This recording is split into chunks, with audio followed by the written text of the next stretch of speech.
আসসালামু আলাইকুম ও রাহমাতুল্লাহ। জানিয়ে দিব এই মাত্র পাওয়া বাংলা সংবাদ। শুরুতেই সংবাদ শিরোনাম, এরপর বিস্তারিত। নির্বাচনের পর চাঁদপুরে বিশৃঙ্খলা সৃষ্টি করায় নিজ দলীয় কর্মীদের পুলিশে দিলেন বিএনপির নবনির্বাচিত এমপি। নির্বাচনের পর সহিংসতার ঘটনায় নিন্দা ও প্রতিবাদ জানালেন জামায়াত আমির ড শফিকুর রহমান। নির্বাচনে ভূমিধসের পর বাংলাদেশে কি সত্যিই পরিবর্তন আনতে পারবেন নতুন নেতা, জানতে পারবেন বিস্তারিত। নির্বাচন নিয়ে অবশেষে মুখ খুলল ইউরোপীয় ইউনিয়ন, সর্বশেষ যে বার্তা দিল। বাগেরহাটে ধানের শীষ সমর্থকদের সঙ্গে সংঘর্ষে আহত স্বতন্ত্র প্রার্থীর সমর্থকের মৃত্যু। এতক্ষণ শুনছিলেন সংবাদ শিরোনাম, এখন শুনবেন বিস্তারিত। তবে তার আগে আপনাদের কাছে একটি ছোট্ট রিকোয়েস্ট থাকবে, নিয়মিত দেশের সকল আপডেট সংবাদগুলো সবার আগে পেতে চ্যানেলটি সাবস্ক্রাইব করুন। চাঁদপুরে বিশৃঙ্খলা সৃষ্টি করায় নিজ দলীয় কর্মীদের পুলিশে দিলেন বিএনপির নবনির্বাচিত এমপি। নির্বাচন পরবর্তী সময়ে বিশৃঙ্খলা সৃষ্টি করায় নিজ দলীয় কর্মীদের পুলিশে দিয়েছেন চাঁদপুর ৩ আসনের নবনির্বাচিত সংসদ সদস্য শেখ ফরিদ মানিক। শুক্রবার ১৩ ফেব্রুয়ারি রাতে বিশৃঙ্খলাকারীদের চিহ্নিত করে ৫ ছাত্রদল কর্মীকে মডেল থানায় সোপর্দ করা হয়। আটককৃতরা হলেন নাহিদুল ইসলাম জনি ২২, মোবারক হোসেন বেপারি ২৬, জনি গাজী ৩০, মনির এবং ফাহিম। এ বিষয়ে চাঁদপুর সদর মডেল থানার ভারপ্রাপ্ত কর্মকর্তা ওসি মোহাম্মদ ফায়েজ আহমেদ বলেন, আটকদের থানা হেফাজতে রাখা হয়েছে। তাদের বিরুদ্ধে যাচাই বাছাই শেষে আইনগত ব্যবস্থা নেওয়া হবে। এমনকি আতঙ্ক সৃষ্টিকারীদের কোনো ছাড় দেওয়া হবে না বলেও হুঁশিয়ারি দেন তিনি। উল্লেখ্য, গত বৃহস্পতিবার শহরের ১৩ নম্বর ওয়ার্ডে নির্বাচন চলাকালীন ও পরবর্তীতে দেশীয় অস্ত্র নিয়ে ওই এলাকায় ২ গ্রুপ বিশৃঙ্খলা সৃষ্টি করে। নির্বাচনের পর দেশজুড়ে সহিংসতার ঘটনায় তীব্র নিন্দা ও প্রতিবাদ জানিয়েছেন জামায়াত ইসলামীর আমির ড শফিকুর রহমান। শনিবার নিজের ভেরিফাইড ফেসবুক পেজের এক পোস্টে তিনি এমন কথা জানান। পোস্টে জামায়াত আমির লেখেন, সাম্প্রতিক নির্বাচনের পর বাংলাদেশ জামায়াত ইসলামী ১১ দলীয় জোটের সমর্থকবৃন্দ, স্বতন্ত্র প্রার্থী এবং বিএনপির মতের সাথে ভিন্ন রাজনৈতিক অবস্থান রাখার কারণে যেসব নিরীহ নাগরিক ও ভোটার সহিংসতার শিকার হয়েছেন, আমরা তার তীব্র নিন্দা ও প্রতিবাদ জানাচ্ছি। প্রত্যেক নিরপরাধ ভুক্তভোগীর পাশে আমরা দৃঢ় সংহতি ঘোষণা করছি। তিনি লেখেন, যে জাত সদ্য তার গণতান্ত্রিক অধিকার প্রয়োগ করেছে, সেই জাতের বুকে সহিংসতা, ভয়ভীতি প্রদর্শন ও প্রতিহিংসার রাজনৈতিক কোনো স্থান নেই। আমরা স্পষ্টভাবে জানিয়ে দিতে চাই, জুলাই বিপ্লব এখনও জীবিত। জুলাই সনদ ছিল একেবারে সুস্পষ্ট, আর কোনো স্বৈরাচার নয়, না রাষ্ট্রীয় শক্তির মাধ্যমে, না কোনো রাজনৈতিক দলের ছায়ায়।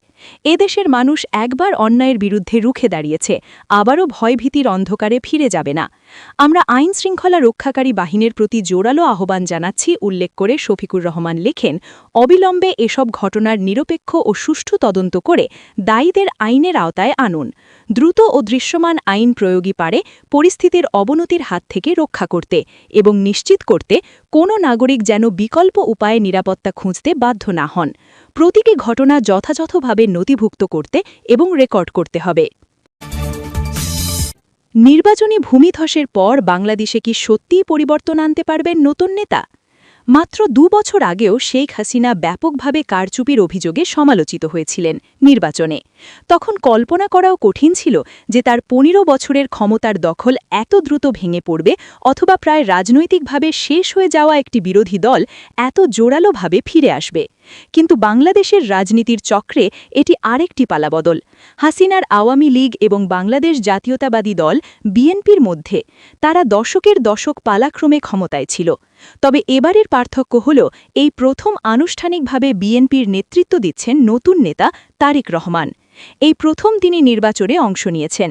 তার মা সাবেক প্রধানমন্ত্রী খালেদা জিয়া গত বছরের শেষ দিকে অসুস্থতায় মারা যান, যিনি ৪ দশক ধরে দলটির প্রধান ছিলেন। তার আগে বিএনপির প্রতিষ্ঠাতা এবং মুক্তিযুদ্ধের অন্যতম নেতা জিয়াউর রহমান হত্যাকাণ্ডের শিকার হওয়ার পর তিনি দলের নেতৃত্ব নেন। মায়ের ক্ষমতার সময় নানা অভিযোগ মোকাবিলা করেছেন তারেক রহমান। মায়ের মৃত্যুর ৫ দিন আগে তিনি ১৭ বছরের স্বেচ্ছা নির্বাসন শেষে লন্ডন থেকে দেশে ফেরেন। যদিও মায়ের কারাবাস কিংবা অসুস্থতার সময় তিনি কার্যত বিএনপির ভারপ্রাপ্ত চেয়ারম্যান হিসেবে দায়িত্ব পালন করেছেন, তবু মনের কাছে তিনি এখনও অপরীক্ষিত নেতা। রাজনৈতিক বিশ্লেষক নবীন মুর্শিদ বলেন, আগে সরকার পরিচালনার অভিজ্ঞতা না থাকাটা বরং তার জন্য ইতিবাচক হতে পারে। মানুষ পরিবর্তনকে একটা সুযোগ দিতে চায়, তারা বিশ্বাস করতে চায় নতুন ও ভালো কিছু সম্ভব, তাই আশার মাত্রা অনেক। নির্বাচন কমিশনের ভূমিকা স্বাধীন ও নিরপেক্ষ ছিল ইইউ। বাংলাদেশের ত্রয়োদশ জাতীয় নির্বাচনকে 2008 সালের পর সবচেয়ে গ্রহণযোগ্য নির্বাচন বলে মন্তব্য করেছেন ইইউ নির্বাচন পর্যবেক্ষণ মিশনের প্রধান ইভার্স ইজাবস। শনিবার রাজধানীর হোটেল ইন্টারকন্টিনেন্টালে নির্বাচন পরবর্তী এক প্রেস ব্রিফিংয়ে একথা বলেন তিনি। ইজাবস বলেন, এই নির্বাচনে দারুণ প্রতিযোগিতা হয়েছে। নির্বাচন কমিশনের ভূমিকা স্বাধীন ও নিরপেক্ষ ছিল বলেও জানান ইইউ নির্বাচন পর্যবেক্ষণ মিশনের প্রধান। তবে নির্বাচন প্রচারণার সময় নারীদের ওপর হামলা হয়েছে বলে জানান তিনি।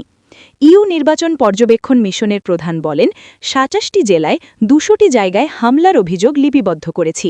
জুলাইয়ের সামনে থাকা নারীদের নির্বাচনী প্রতিযোগিতায় হারিয়ে যাওয়া দুঃখজনক বলেও মন্তব্য করেন তিনি। বাগেরহাটে ধানের শীষ সমর্থকদের সঙ্গে সংঘর্ষে আহত স্বতন্ত্র প্রার্থীর সমর্থকের মৃত্যু। বাগেরহাটের কচুয়ায় বিএনপি ও স্বতন্ত্র বিদ্রোহী প্রার্থীর সমর্থকদের মধ্যে নির্বাচন পরবর্তী সহিংসতায় আহত স্বতন্ত্র প্রার্থীর ঘোড়া প্রতীকের সমর্থক ওসমান সর্দার ২৯ মারা গেছেন। শনিবার বেলা 11:30টায় খুলনা মেডিকেল কলেজ হাসপাতালে চিকিৎসাধীন অবস্থায় তার মৃত্যু হয়। এর আগে শুক্রবার ১৩ ফেব্রুয়ারি কচুয়ার উপজেলার ধোপাখালী ইউনিয়নের ছিটাবাড়ি গ্রামে বিএনপি ও স্বতন্ত্র প্রার্থীর সমর্থকদের মধ্যে সংঘর্ষ হয়। এতে ওসমান সর্দার সহ উভয় পক্ষের প্রায় ১০ জন আহত হন। নিহত ওসমান সর্দার বাগেরহাট সদর উপজেলার পারন ওয়াপাড়া গ্রামের শাহজাহান সর্দারের ছেলে। নিহতের বড় ভাই এনামুল কবির সর্দার জানান, এলাকায় ধানের শীষের সমর্থকরা ঘোড়া প্রতীকের সমর্থকদের খুঁজছিলেন। এই সময় তার ভাই সহ কয়েকজনের সঙ্গে তাদের কথা কাটাকাটি হয়। এক পর্যায়ে ধানের শীষের সমর্থকরা রামদা দিয়ে তার মাথায় আঘাত করেন। গুরুতর অবস্থায় তাকে প্রথমে বাগেরহাট সদর হাসপাতালে নেওয়া হয়। পরে অবস্থার অবনতি হলে চিকিৎসকেরা খুলনা মেডিকেল কলেজ হাসপাতালে পাঠান। সেখানে শনিবার বেলা 11:30টায় চিকিৎসকেরা তাকে মৃত ঘোষণা করেন। বাগেরহাট মডেল থানার ভারপ্রাপ্ত কর্মকর্তা ওসি মোহাম্মদ মাসুম খান বলেন, ওসমান সর্দারের মৃত্যুর খবর পাওয়া গেছে। ঘটনাস্থলে পুলিশ পাঠানো হয়েছে। সংঘর্ষের কারণ ও জড়িতদের শনাক্তে কাজ চলছে। প্রিয় দর্শক, ভিডিওটি কেমন লেগেছে অবশ্যই কমেন্ট বক্সে জানাবেন। নতুন ভিডিও সবার আগে পেতে চ্যানেলটি সাবস্ক্রাইব করে আমাদের সাথেই থাকবেন। ধন্যবাদ।